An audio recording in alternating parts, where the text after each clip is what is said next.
닫아보잖아. 문 닫아줘. 자, 김수영의 풀이라는 시 다시 한번 해보도록 하겠습니다. 문 닫으라니까 못 닫더라고. 자, 시는 자유시고요. 현대시고 서정시입니다. 서정시인데 참여시라는 게 뭐냐라는 것을 좀 생각해 보는데 우리 현대시에 저항시라는 게 있어요. 이게 뭐냐면 일제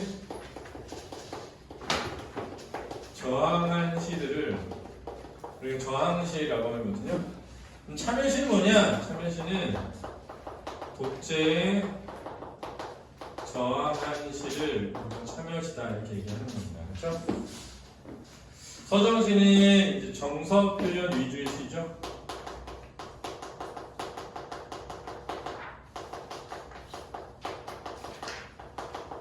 정서 표현 위주의 시를 서정시라고 하는 겁니다. 자유시는 알다시피 어떤 형식이 미리 주어져 있지 않아서 스스로 형식을 창안해서 쓰는 것을 보여주는 거죠.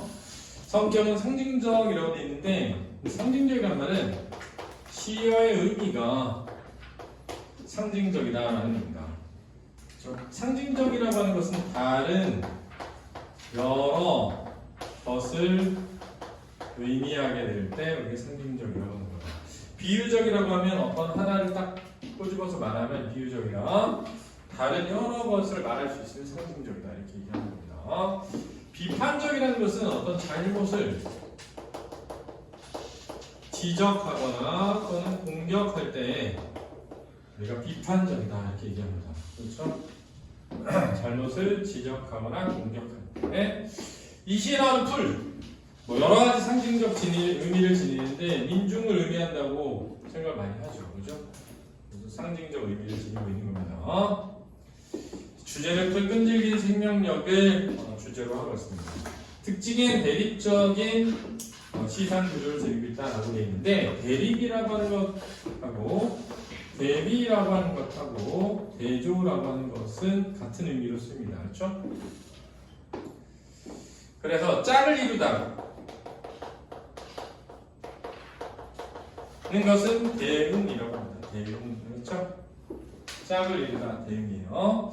그 다음 이제 대응에다가 플러스 차이점이 드러나잖아요. 그러면 대비, 대조, 대립 이렇게 얘기하는 거죠. 그렇죠? 이러한 대비에는 크게 두 가지가 있다고 했어요. 하나는 의미 대비가 있고요. 하나는 감각의 대비가 있습니다.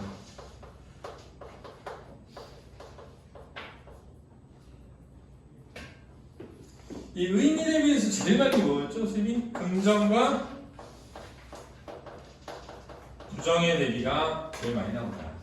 그 다음엔 자연과 인간의 대비도 많이 나옵니다. 불변과 가변의 대비도 정말 많이 나옵니다. 그래서 의미 대비에서 이런 것들 좀 중요하다. 이렇게 얘기했죠? 공부라는 거는 어떤 수준이 높아져야 돼. 그렇지? 공부를 하면 할수록 수준이 높아지는 공부를 해야 되는데 애들이 선생님이 볼 때는 쌓이지 못해 지식이. 니네 그래서 우리 겨울방학 때 했던 문문 개념 분책 절대 버리지 말라 했어요. 그지? 보고 또 봐서 개념을 완전히 쌓아놔야 돼.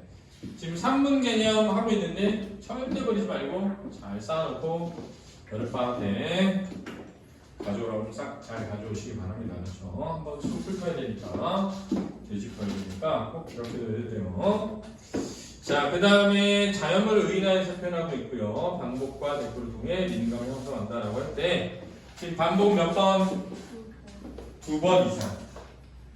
그렇죠? 대꾸는 어떻게 해야 되겠어? 대응하는. 알았지? 구와 절을 어떻게 해야 된다? 맞세워둬야 된다. 붙여놔야 돼. 그렇지? 대응하는 구와 절을 맞세워놔야 되니까 붙여놔야 돼. 구는 뭐고 절은 뭐냐? 구는 단어 2개 이상이 모이는 것. 절은 주어 서술어의 관계인 것. 이렇게 돼 있지, 그지? 그래서 개념을 정확히 이해해야 이게 대꾸인가? 이게 대꾸가 아닌가? 이런 거를 정확히 알지, 그지? 꼭 기억해 주시기 바랍니다. 자, 그러면 한번 본문을 자세히 분석해 가면서 설명을 해보죠. 자, 풀이 눕는다 이렇게 되어 있는데요. 자, 눕는다 이렇게 눕는다는 현재 시제 선언할 어휘거든요. 이 현재형을 사용하게 되면 생동감과 현장감을 느낀다라고 합니다. 생동감이라는 건 뭐냐면 지금 그게 움직이는 것처럼 느껴져라는 거예요. 현장감이라는 건 지금 내가 그걸 보고 있는 것처럼 느껴져 이렇게 되는 거예요. 그렇죠? 생동감과 현장감이 느껴집니다. 자, 그래서 풀은 진짜 풀일 수도 있죠. 그렇죠? 두 번째는 다른 것을 의미할 수도 있습니다. 그래서 풀이 진짜 풀이기도 하고 다른 것도 의미하기도 하고 그러잖아요. 그럼 여러 가지의 의미를 지니니까 상징적 소재가 되는 겁니다. 그렇죠? 두 번째는 이런 생각을 해봐야 돼요. 자, 우리가 풀이 눕는다라는 것을 뭐라 할 수 있느냐? 화자가 지금 풀을 관찰하고 있구나 이렇게 이해할 수 있습니다. 쌤이 관찰, 성찰, 현실 이 세 개가 시의 시적 상황이라고 그랬지 않습니까? 관찰하거나 성찰하거나 또는 어떤 현실에 놓여 있는 것 이게 시적 상황이라고 한다고 했습니다. 자, 이 시적 상황 중에 아마 관찰이 있는 것 같고요. 선생님이 뭐랬냐면 대상을 관찰했어. 뭔가 깨달아야 시를 쓰잖아. 그래서 관찰은 항상 깨달음으로 연결될 때 시로 나타나게 된다. 성찰도 나를 돌아봤어. 뭔가 깨달아야 시를 쓸 거 아니니? 이제 관찰과 성찰은 깨달음으로 연결될 때 시를 쓰게 된다. 두 번째는 관찰한 대상과 자신을 동일시할 수도 있고 대비할 수도 있다. 이렇게 얘기했죠. 그죠? 관찰한 대상과 자신을 동일시할 수도 있고 대비할 수도 있다. 이게 보편적인 거예요. 시에. 이런 보편적인 것을 잘 쌓아나가면서 적용을 해야 새로운 시, 외부 시. 야, 이번에 외부 작품이 현대시 나온다니까. 외부 작품 나왔어. 근데 읽고 무슨 말인지 아무것도 몰라. 그럼 풀 수가 없잖아요. 그죠? 뭐 나올지 모르는데. 그러니까 시를 어떤 게 나오든 분석할 수 있는 그런 능력을 갖추는 게 중요합니다. 비를 몰아오는 동풍에 나부껴 풀은 눕고 드디어 울었다 이렇게 돼 있는데요. 자, 비를 몰아오는 동풍에 나부껴라고 했을 때 이 비를 풀이 자라게 하는 생명력으로 이해할 수도 있습니다. 그러면 이가 긍정으로 쓰이는 거예요. 그렇죠? 풀이 자라게 하는 생명력으로 이해할 수 있어요. 그러면 긍정이 되는 거고, 그럼 동풍도 긍정의 의미를 지니는 거죠. 그죠? 근데 이 비를 시련, 고난이라고 해석할 수도 있거든요. 그러면 이때 이 동풍은 그 시련과 고난을 불러일으키는 부정적인 존재, 세력으로 해석될 수도 있는 겁니다. 그렇게 되면 풀이 민중의 의미를 지닐 수도 있죠. 그래서 풀도 상징적 의미를 지니고 비도 상징적 의미를 지니고 동풍도 상징적 의미를 지닌다라고 할 수 있습니다. 시끄럽다. 신호가. 진짜 빼라버릴까 보다. 자, 풀은 눕고 드디어 울었다 이렇게 되네요. 자, 여기서 우리는 청각적 이미지가 느껴진다라고 할 수 있고요. 두 번째로 풀이 울 수가 없지 않습니까? 그래서 의인화되어 있다라고 할 수 있습니다. 그렇죠? 의인화되어 있다라고 할 수 있죠. 날이 흘려서 더 울다가 저기서 날이 흘려서는 암담한 현실로 해석할 수 있습니다.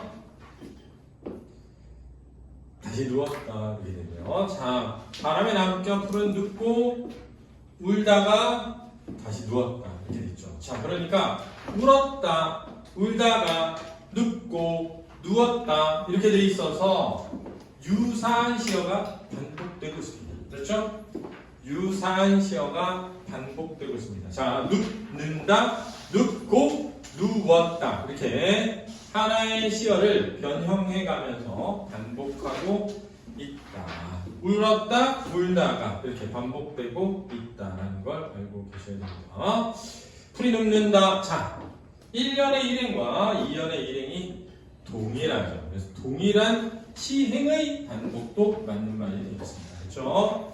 유사한 시어의 반복도 받고 동일한 시행의 반복도 받습니다. 바람보다도 더 빨리 눕는다 이렇게 돼 있거든요. 바람보다도 더 빨리 울고 바람보다 먼저 일어난다 이렇게 돼 있어서 자, 이 부분을 잘 주목해야 되는데요. 바람보다 먼저 일어난다라는 부분에서 수동적 속성에서 능동적 속성으로의 변화 또는 능동적인 속성을 획득함 그렇죠? 이라고 봅니다. 자, 그럼 풀이 어느 부분에서부터 의인화되었느냐라고 한다면 울었다부터 의인화되었다고 볼 수 있거든요. 그렇죠? 울었다에서부터 볼 수 있다고 할 수 있어요. 그럼 풀이 능동적 속성을 지닌 건 어디부터냐라고 할 때 기본적으로 먼저 일어난다에서 느껴진다라고 하는 거예요. 그렇죠? 그런데 자, 학교에서는 바람보다 더 빨리 눕는다에서부터 능동적 속성이 나타나고 있다라고 가르쳐 주기도 합니다. 그러면 그렇다고 합니다. 그렇죠? 왜냐하면 보세요. 바람이 불지도 않았는데 먼저 누웠으니까 능동적인 거 아니니 이렇게 할 수 있잖아요. 그죠? 그래서 저는 개인적으로 그렇게 하는 게 틀렸다고 생각하지 않습니다. 그렇죠? 그러면 여기서 바람은 부정적인 의미로면 풀은 긍정적 의미를 지녀서 바람과 풀이 의미상 대립적 구조를 지니는 겁니다. 그렇죠? 선생님, 비라고 해야 돼요? 바람이라고 해야 돼요? 하면 저는 개인적으로 바람과 풀이 대립적, 대비적이라고 봅니다. 그것도 학교에 한번 물어보시면 되겠습니다. 그렇죠?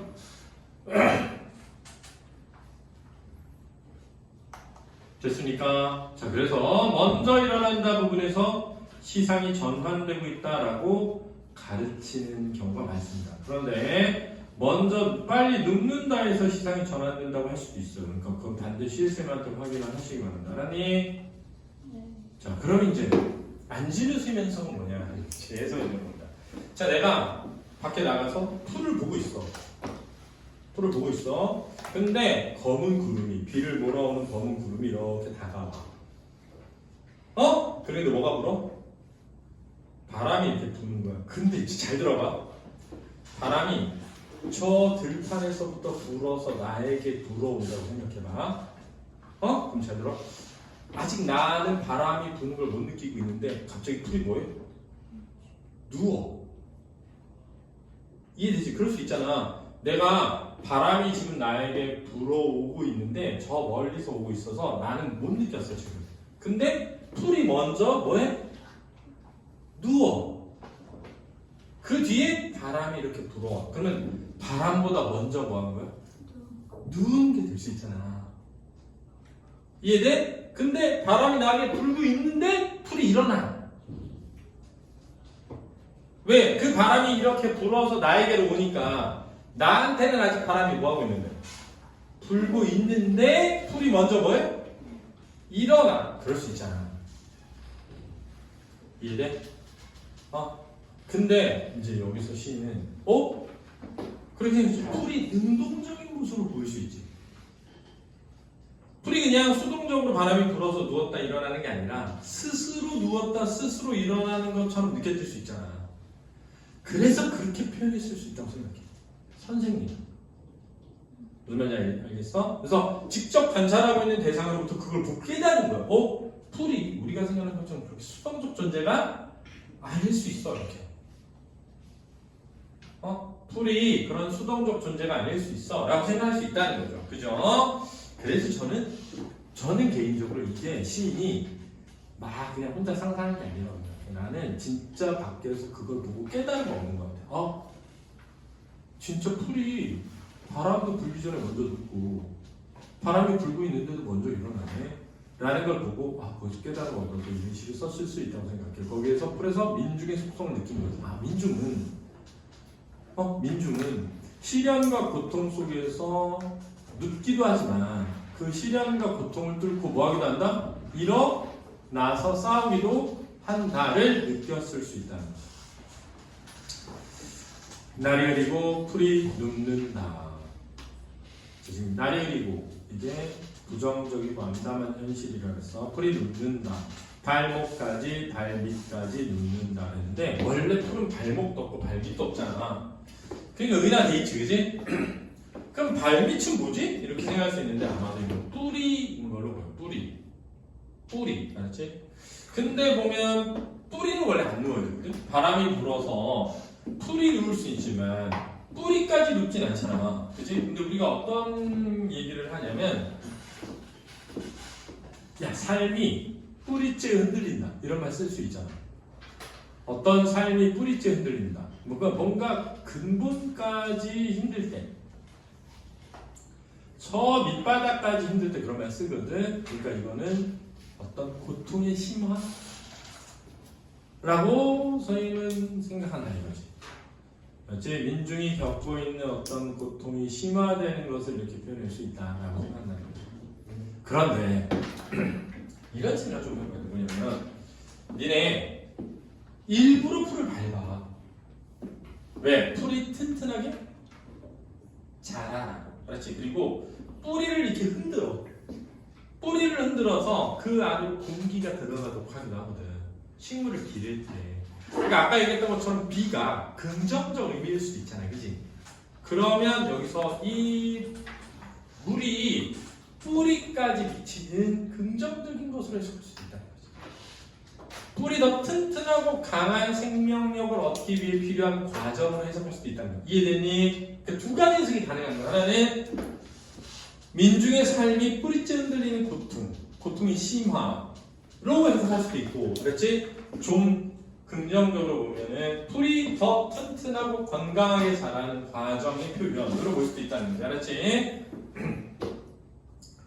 바람보다 늦게 누워도 바람보다 먼저 일어나고 바람보다 늦게 울어도 바람보다 먼저 웃는다. 그래서 바람보다 늦게 뭐해도 바람보다 먼저 뭐고 바람보다 늦게 뭐해도 바람보다 먼저 뭐한다. 짝을 이루지 않니? 그치? 대응을 하잖아. 근데 그게 부끄럽잖아. 대꾸지. 그치? 대꾸지. 그 다음 눕는다, 일어난다, 운다, 웃는다가 서로 대비되잖아. 그치? 대비죠. 대립적이죠. 근데 아까는 바람보다 먼저 눕는다 그랬는데 바람보다 늦게 누워도 라고 했잖아. 그러니까 이런 거죠. 바람보다 먼저 누울 수도 있고 바람보다 늦게 누울 수도 있는데 바람보다 먼저 뭐 한다고? 일어난다고. 그러니 바람보다 늦게 울어도 바람보다 먼저 웃는다고. 우인화돼 있지, 그지? 현재 시제고. 그래서 이 웃는다는 어떤 고통과 시련을 이겨낸 의연함, 민중의 의연함 이렇게 해석한다. 고통과 시련을 이겨낸 민중의 의연함 이렇게 해석한다. 또 하나는 비를 맞아서 물을 흡수하고 뿌리가 튼튼해진 풀이 더 튼튼하게 자란 모습으로 해석한다는 거야. 알았지? 그런데 마지막에 날이 흐리고 풀뿌리가 눕는다로 끝난단 말이야. 이걸 어떻게 얘기하냐면 고통이 지속되는 현실 이렇게 해석한단 말이야. 민중의 고통이 지속되는 현실이라고 해석하기도 하는 거야. 알았지?